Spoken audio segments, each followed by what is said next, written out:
네, 잠언 18장 24절 말씀인데요. 한 절 한 목소리로 함께 읽겠습니다. 시작. 많은 친구를 얻는 자는 해를 당하게 되거니와 어떤 친구는 친구보다 친밀하니라. 아멘. 네, 함께 예배드리는 모든 청년분들 축복하고 또 사랑하고 축복하고 환영합니다. 또 하나님과의 친밀한 가운데 오늘 또 예배 드리시고요. 하나님과의 친밀한 가운데 이번 한 주도 능히 승리하는 모든 청년분들 또 성도님들 되시기를 축복합니다. 실생활을 이제 세우는 어떤 프로젝트로서 성경적 가치를 가지고 우리가 청년 성도로서 어떻게 살아가면 좋은지 함께 지난주부터 이렇게 하나씩 나누고 있는데요. 지난주 음주에 대해서 함께 말씀을 나눴습니다. 어떻게 적용을 좀 해보셨습니까? 네, 한 주 동안 음주에 대해서 적용을 좀 해보셨어요? 네, 양극단을 피하면서 이제 어떻게 하나님 앞에서 서는 것인가라고 좀 이야기를 해보았는데, 이렇게 술독에 빠져서 무절제한 삶을 살아가는 것을 경계하고, 혹은 술 한 방울도 될 수 없다라는 어떤 율법주의적인, 금욕주의적인 정죄하는 삶을 또 경계하면서 하나님께서 기뻐하시는 삶의 모습이 무엇이고, 또 나는 어느 위치에 서 있어서 지금 어떻게 적용할 수 있는지 권면을 드렸었는데요. 어떻습니까? 어떤 이제 술의 양과 자리를 좀 디자인해보자 이렇게 권면을 드렸었죠. 주량은 3분의 1로 줄여보고, 그래서 갑자기 주량을 속이시는 분들도 계시면서 줄일 수 없다 이런 분들 계시고, 주량을 3분의 1로 줄이거나 혹은 주변에 좀 시험드는 상황들이 있다면은 자리를 좀 이렇게 정돈하거나 자리를 피하거나 하는 것입니다. 그리고 주종이 되게 중요하다고 했었는데, 파란 병이 주는 힘이 있다라고 하면서 우리가 주종을 또 생각할 때 그 과정 가운데 있다면은 뭐 와인에서 이제 치즈, 그리고 혹은 막걸리에서 파전 내려가고, 아니면은 뭐 이제 부대찌개에서 소주, 이런 주종의 어떤 주는 좀 부정적인 힘이 있는데 적용을 해보자고 권면을 드렸습니다. 어떻게 한 주간 승리하셨습니까? 이번 한 주도 승리하시기를 축복하고 응원합니다. 오늘은 이제 청년으로 살아가면서, 성도로서 살아가면서 우리가 사람들과 함께 이제 지내는 것이 우리의 삶인데, 인간 관계에 대해서 좀 함께 나눔하고자 합니다. 그래서 삶 속에서 관계적인 태도를 어떻게 취해야 하는지 말씀을 통해서 살펴봅니다. 새 학기를 시작하면서 관계에 대한 고민이 참 많으시죠. 사실 뭐 학생들뿐만 아니라 직장인 분들도 마찬가지고, 뭐 직장에서나 학교에서나 가정에서나 우리는 사람들과 함께 살아가기 때문에 인간관계가 참 이렇게 이슈가 되는 것 같습니다. 저 또한 마찬가지인데요. 관계에 대한 고민은 대학교 때 엄청 심했던 것 같아요. 특별히 한 대학교 1, 2학년 때 엄청 심해서 어떤 이제 그 시기 때는 여름 방학 때 작정 기도를 했던 것 같기도 합니다. 하나님, 관계가 너무 이렇게 분주하고 힘든데 좀 은혜를 주시옵소서라고 방학을 정해놓고 작정 기도를 하기도 했습니다. 하나님, 어떻게 해야 됩니까? 정신 없으면서도 애매한 관계들, 풍성하면서도 외로운 이 관계들을 신자로서, 청년 성도로서 어떻게 해야 합니까? 라고 깊이 고민했습니다. 오늘 잠언 말씀을 통하여서 조금이나마 우리가 삶 속에서 어려운 모든 관계적인 고민들을 지혜의 근원 대신 예수 그리스도의 지혜로 충만하여지는 은혜가 있기를 소망합니다. 술에 대해서 이야기할 때도 이제 큰 틀은 이것이었잖아요. 큰 틀은 극단을 피한다라는 것이었는데, 관계도 마찬가지입니다. 극단을 피합니다. 술은 지나친 음주 혹은 지나친 금주로 인한 정죄와 율법주의를 피하는데, 관계에 있어서는 어떠한 극단을 피하는 것이 필요하겠습니까? 먼저는 관계에 대한 지나친 이상주의 혹은 관계에 대한 지나친 허무주의를 피합니다. 무엇이라고요? 관계에 대한 지나친 이상주의, 관계에 대한 지나친 허무주의를 피합니다. 그렇다면 지나친 이상주의는 무엇을 의미하겠습니까? 이 땅의 모든 관계는, 우리는 사회적 동물이기 때문에 나와 연결된 모든 사람 관계는 온전해야 하고 절대 깨지면 안 되고, 나는 내가 생각하는 최고의 관계를 항상 365일 나의 전 삶을 통하여서 유지해야 한다라고 하는 것이 지나친 이상주의입니다. 제가 여기 청년부, 대강교회 청년부에 있을 때 이런 분들 가끔 계셨어요. 공동체가 너무 좋은 거예요. 그래서 대강교회 공동체 청년부 너무 좋은데, 나는 대광에 뼈를 묻어야 되겠다. 그리고 200명 정도 되는 청년들과 다 가족같이 지내야 되겠다라는 결단한 청년들이 많았어요. 그리고 정말 좋은 마음을 가지고 형제 자매들을 다 만나기 시작합니다. 그런데 어떻습니까? 생각처럼 됐을까요? 그렇지 않죠. 사람의 관계라는 것이 그럴 수 없습니다. 우리 스스로의 연약함이나 혹은 죄악 때문에 혹은 다른 누군가의 연약함이나 죄악 때문에 200명과 다 잘 지내는 것은 쉽지가 않았습니다. 아니 불가능했어요. 그래서 이렇게 결단한 분들은 대부분 자기 자신에게 실망하거나 혹은 다른 사람들한테 실망하여서 낙심하는 그런 패턴들을 보여주셨습니다.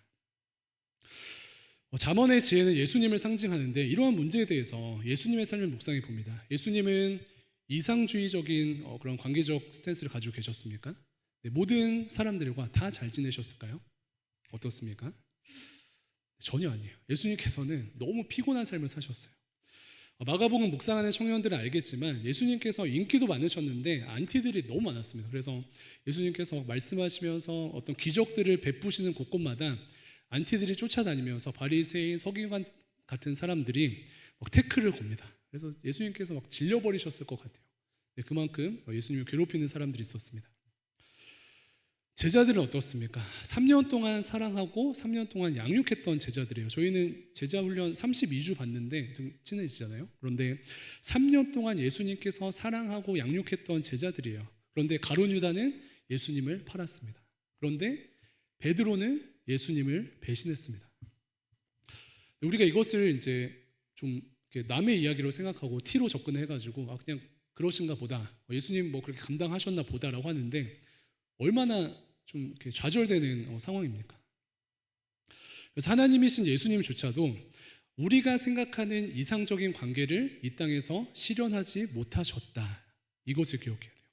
근데 오늘 본문 말씀 보니까 상반절에 동일한 표현들이 있습니다. 상반절 띄워주시면은 이렇게 고백합니다. 많은 친구를 얻는 자는 해를 당하게 되거니와. 많은 친구를 얻는 자는 해를 당하게 된다라고 합니다. 네, 보통 사람들의 이제 이상은 무엇이죠? 많은 친구를 얻고 싶어 하죠. 네, 많은 친구를 얻으면은 내가 행복해지고 또 많은 친구를 얻으면은 내 삶이 풍성해질 것이라고 생각하기 때문에 그래요. 그런데 지혜서인 잠언은 말합니다. 많은 친구를 얻는 자는 해를 당하게 된다. 물론 이 개역개정에서는 이제 너무 이제 좀 직관적인 해석인 것 같아요. 그래서 이 많은 친구를 얻는 자는 해를 당하게 된다라는 것을 이제 여러 번역들을 보니까 새 번역에서 좀 이제 비슷하게 이제 번역을 해놨는데, 새 번역에서는 친구를 많이 둔 사람은 해를 입기도 합니다라고 기록해요. 네, 뭐라고요? 친구를 많이 둔 사람은 해를 입기도 합니다. 이럴 가능성이 있다는 것이죠. 이상적인 인간관계에서는 내가 생각하는 대로 친구가 많을수록 풍성함이 증가해야 하고 친구가 많을수록 행복함과 안정감이 증가해야 하는데 친구를 많이 두었을 때 해를 입는 일들도 생겨난다라는 것을 전제하고 있습니다. 그렇다면 반대로 이제 관계적 허무주의는 무엇이죠? 방금 말씀드린 이상주의랑은 완전히 반대되는 태도인데, 내가 사람들과 함께 살아가지만 사실은 모든 인간관계라는 것은 백해무익하고 믿을 거는 나밖에 없다라는 주의입니다. 아니 사실 나 자신도 믿지 못하죠. 사람들과 관계 맺는 것에 아무런 의미도 두지 않고 생존에 필요한 관계만을 억지로 유지하는 것이 이러한 극단적 허무주의를 가진 관계에 대한 생각을 가진 사람들의 태도입니다. 그리고 여러 이유로 혹여나 관계가 깨어질 때에는 극단적 허무주의를 가지고 야 그럴 줄 알았어 라고 회의적인 태도를 취하고요. 혹여나 하나님 은혜 가운데 가까워진 사람들이 있다면 그 관계 또한 의심하고 거리를 두는 그러한 태도를 취하는 것이 이러한 사람들의 모습입니다. 왜 그렇습니까? 관계에 대한 허무주의적인 태도가 있기 때문에 그래요. 이것 또한 이제 건강하지 않죠. 앞서 이제 200명과 모두 다 잘 지내겠다라는 이제 청년분을 소개를 했었는데 당연히 실패했죠. 그런데 앞선 이렇게 관계적 이상주의보다 어찌 보면 더 위험한 것이 이런 관계적 허무주의입니다. 제가 청년부 있을 때, 아니 지금 다음 공동체에도 이러한 태도의 청년들이 사실 있는 것 같아요. 그래서 이제 사람들 사이에서 살아가는데 교회를 포함하여서 학교든 어디든 인간관계는 다시금 백해무익하고 살아가는 것은 나 혼자 사는 것이다, 나 혼자 산다를 보면서 그러한 태도를 갖는 그러한 사람들이 있습니다. 그 와중에 막 하나님과만 잘 지내면 된다라는 그 신앙을 가지면 그나마 괜찮은데 대부분 이 땅은 나 혼자 사는 것이다라고 생각하는 분들은 하나님과의 관계도 좀 애매한 그런 경우들을 보게 되죠. 그렇다면 다시금 예수님은 어떠하셨을까요? 배신도 많이 당하시고 많은 안티들로부터 이제 괴롭힘을 당하시는데 예수님께서는 관계적 허무주의에 빠지셨을까요? 어떻겠습니까? 요한복음 13장 말씀을 보면은 예수님께서 자기의 사람들을 사랑하시되 끝까지 사랑하셨다고 기록합니다. 어떻게 하셨대요? 수많은 안티들을 뚫고 사셨던 예수님, 또 사랑하는 제자들로부터 배신당한 예수님의 삶은 그 관계적 허무주의 가운데 빠져서 낙심되신 것이 아니라 그럼에도 불구하고 그 모든 어려움과 허무한 것들을 뚫고 자기 사람들을 사랑하시되 어떻게 사랑하셨대요? 끝까지 사랑하신다. 그리고 그 요한복음 13장에서 세족식에 대한 이제 말씀을 하신 장면이 등장을 합니다. 세족식을 이제 통하여서 이제 제자들의 발을 씻기시는데 예수님께서는 가룟 유다가 예수님을 팔 것을 아셨지만 가룟 유다의 발도 씻기셨습니다. 그리고 베드로가 자기 수제자라고 할 수 있는 수제자인 베드로가 자신을 부인할 것을 아셨지만 베드로의 발을 씻기셨습니다. 성경 말씀에 예수님께서 이것들을 미리 아시고 서운하셔서 가룟 유다는 발을 씻겨주지 않으셨다라고 기록하지 않아요. 예수님께서 이것을 미리 아시고 베드로의 발은 빼놓고 씻기셨다라고 기록하지 않습니다. 가룟 유다는 이제 이 사건 이후에 자살했잖아요. 그래서 이제 예수님과 재회할 기회가 없었는데 베드로는 이 자기가 예수님을 부인한 이후에 예수님께서 부활하시는 바람에 다시 만났잖아요. 그래서 예수님께서 이제 베드로와의 대화를 하시는데 어떻게 하시죠? 그저 용서하시죠. 그리고 그저 용납하십니다. 예수님의 태도는요, 관계적 허무주의를 뛰어넘으시는 어떤 삶의 모습을 보여주십니다. 오늘 본문을 보면 어떻습니까? 말씀 한번 다시 띄워주시면은 18장 24절 말씀에 많은 친구를 얻는 자는 해를 당하게 되거니와 어떤 친구는 형제보다 친밀하니라 라고 말씀하는데 앞선 번역들에서 친구를 많이 둔 사람은 해를 입기도 한다라는 말에 관계적으로 방어기제를 펼칠 수도 있습니다. 그런데 하반절은 또 무엇을 소개합니까? 어떤 친구는 어떻대요? 어떤 친구는 누구보다 친밀하대요? 어떤 친구는 형제보다 친밀하다고 소개합니다. 많은 친구를 얻는 것이 이상적이지 않고 많은 친구를 얻는 것이 해를 입는 리스크가 있어서 자칫 관계적인 허무주의에 빠질 수도 있지만 여전히 하나님께서 허락하신 이 땅 가운데 진리라고 하는 것은 어떤 친구는 형제보다도 친밀하다. 이것이 우리가 관계 속에서 살아가는 진리가 되는 것입니다. 우리도 마찬가지죠. 사실 이것을 부인할 수 없습니다. 주변에 해를 끼치는 사람들이 많은 것 같아서 지치고 지친 삶 속에서 하나님께서 허락하신 형제보다 친밀한 누군가가 있는 것을 그럼에도 경험합니다. 반대로 생각하면은 내가 연약하여서 누군가에게 해만 끼치는 삶을 살아가는 것 같은데 그러한 관계적 어려움이 있어서 낙심되어 있을 때 나 자신도 누군가에게는 형제보다 친밀한 그런 존재로서 서 있다는 것이에요. 이것을 부인할 수가 없습니다. 그래서 신자된 우리는요, 청년 성도된 우리는 죽기 전까지 사람 안에서 살아야 하는데 그렇다면 양극단을 피하는 삶을 살아가면서 구체적으로는 어떠한 태도를 취하며 하나님 나라를 이루면 좋겠습니까? 어떤 태도를 취해서 구체적으로 행동을 하거나 혹은 어떤 적극성을 취하기 이전에 먼저는 우리 중심을 새롭게 해야 합니다. 중심을 새롭게 하는데 인간관계라고 하는 것은 이제 사람들 사이의 관계를 이야기하잖아요. 그런데 그럼에도 불구하고 사람과 사람 사이의 인간관계에 우리의 주인 되신 하나님을 중심에 모시는 것을 선택해야 합니다. 이것이 우리에게 필요한 중심의 전환이에요.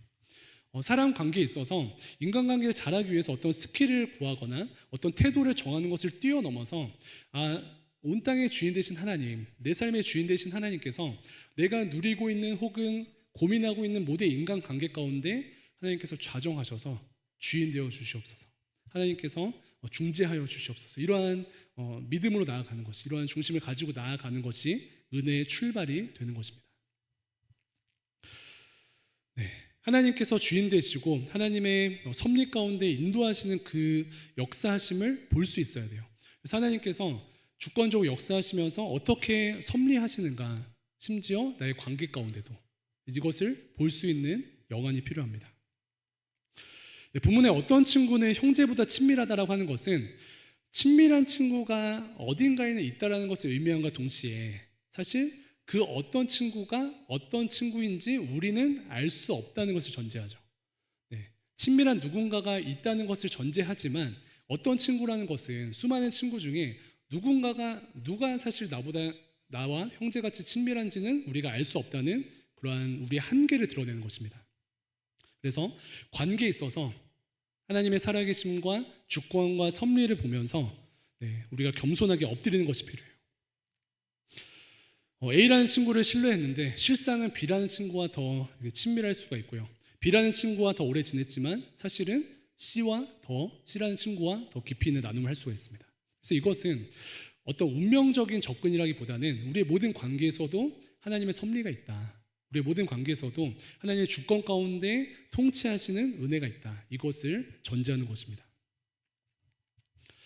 예전에 삼성 이재용 회장님의 어릴 적 이야기를 들은 적이 있는데 이제 경복고등학교 시절인가요? 이제 재벌 3세니까 얼마나 주변 다른 대기업들이나 중견 기업들 이제 부모님들이 막 신경을 썼겠어요. 막 재용이랑 친하게 지내게 하려고 치맛바람을 많이 이제 막 펼쳤다고 해요. 그래서 이게 친한 친구가 되면은 그 부모님들도 이제 이득을 얻으니까. 그런데 이야기 듣기를 사실 많은 사람들이 이재용 회장과 친해지려고 했었는데 가장 절친해졌던 친구는 그냥 어떤 평범한 중산층의 이제 자녀인 친구였다고 해요. 이것은 무엇을 의미합니까? 우리가 아무리 노력하고 혹은 애쓴다 할지라도 하나님의 주권과 섭리 아래에서는 우리가 겸손하게 엎드려서 하나님께서 어떻게 인도하시는지 또 어떻게 역사하시는지 볼 수 있는 힘이 필요하다는 것입니다. 상반절에 많은 친구를 얻는 자가 해를 당하는 것도 마찬가지예요. 하나님의 주권과 섭리를 인정해야 합니다. 그래서 만약에 인맥이 능사입니다. 하나님도 살아계시지만 저는 저희 인맥을 의지합니다 라는 어떤 태도를 가지고 친구의 숫자에만 집중한다고 가정해 볼게요. 그런데 나에게 친구가 피해를 주면 좋겠다는 생각으로 많은 친구를 사귀겠습니까? 선의를 가지고 많은 친구를 사귀었는데 그 중에는 나에게 해를 끼치는 친구가 있을 수 있다는 것입니다. 내가 할 수 없는 일이에요. 그렇기 때문에 겸손하게 하나님의 주권 아래, 하나님의 섭리 아래 엎드려야 합니다.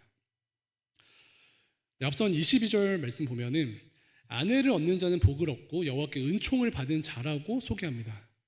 아내를 얻는다는 것은 어찌 보면은 우리가 가지고 있는 인간 관계에서 가장 귀한 관계로 하는 것인데 그 귀한 아내를 얻는 것을 하나님께서 뭐라고 표현하셔요? 은총을 얻은 것이래요. 그렇다면 우리의 삶 가운데 내가 노력하는 것을 뛰어넘어서 하나님께서 우리의 모든 인간 관계 가운데 은혜를 베푸셔야 한다라는 하나님의 주권과 하나님의 섭리를 인정하는 것이 청년 성도들의 능력이 되는 줄로 믿습니다.